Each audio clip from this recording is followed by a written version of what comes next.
Good morning student. आज हम लोग हिंदी पंखुड़ी की पाठ संख्या 4 मेरी अंतिम अभिलाषा पढ़ेंगे और इसके साथ साथ हम लोग श्रुति लेख यानी जो कठिन शब्द है उसके बारे में बात करेंगे और साथ ही साथ इस पाठ को शुरू करने से पहले हम लोग शब्दार्थ पे कुछ डिस्कशन करेंगे। तो चलिए शुरू करते हैं।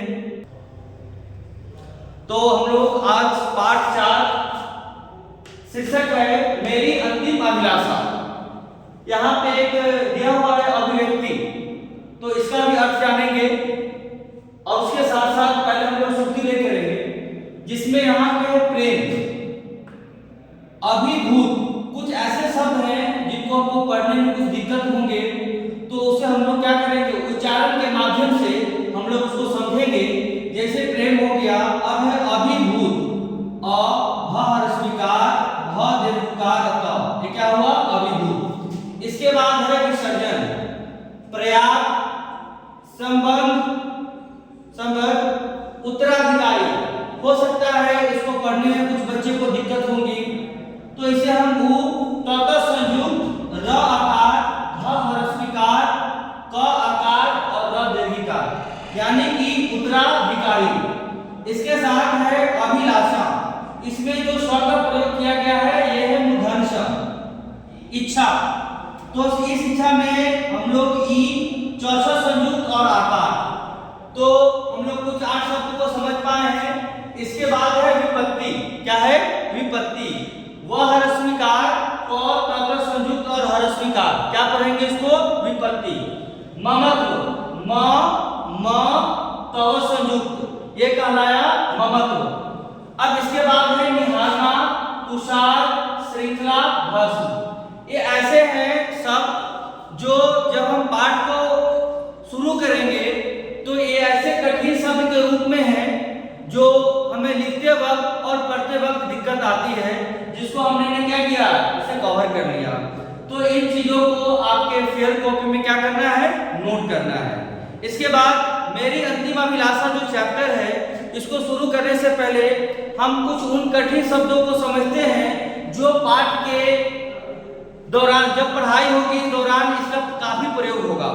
तो शुरू करते हैं शब्द और उनके अर्थ। उससे पहले हम जानते हैं अभिव्यक्ति का अर्थ क्या है। अभिव्यक्ति का अर्थ है अपने भावना अपने विचार को प्रकट करना, यही सब क्या कहलाता है अभिव्यक्ति। कोई भी विचार को कोई भी बात को दूसरों के सामने प्रकट करना। तो शब्द और उनके अर्थ। अल्पांश, अल्पांश का अर्थ होता है छोटा सा हिस्सा, किसी भी चीज का एक छोटा सा हिस्सा। इसके बाद अभिभूत, अभिभूत का अर्थ होता है विभोर। अनुग्रह, अनुग्रह का मतलब होता है कृपा, मतलब अनुग्रह करना। अपार, बहुत अधिक, मतलब किसी चीज की मात्रा अधिक मात्रा में ज्यादा, ऐसे कह सकते हैं उसको। इसके बाद है पौराणिक, मतलब पुरानी चीजों से संबंधित।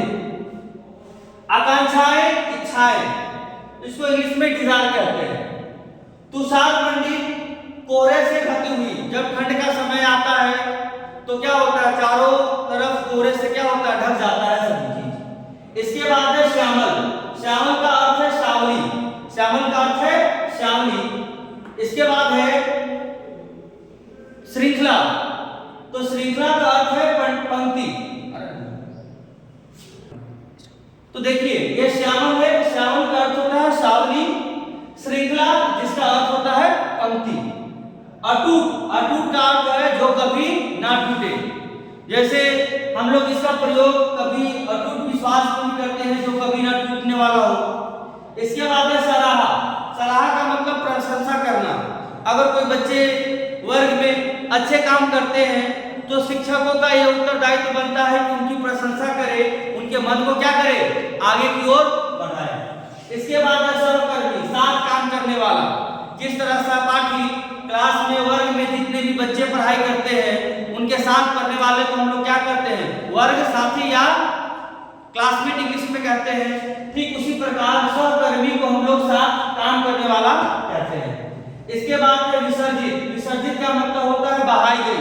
मतलब पूजा अर्चना होती है मूर्तियों की, तो हम लोग पूजा कर लेते हैं, उसके बाद क्या करते हैं, मूर्तियों को विसर्जित कर देते हैं। तो विसर्जित का अर्थ हुआ बहाई गई। भस्म, भस्म का मतलब होता है राख।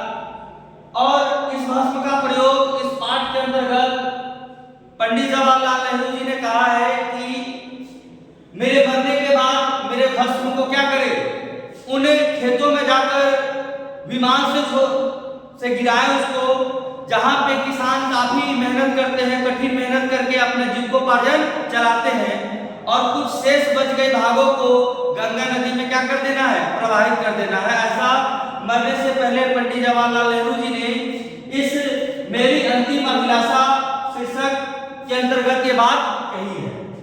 आस्थाएं, आस्थाएं का मतलब हुआ विश्वास। तो अब हम लोग क्या करते हैं, मेरी अंतिम अभिलाषा पाठ शुरू करते हैं।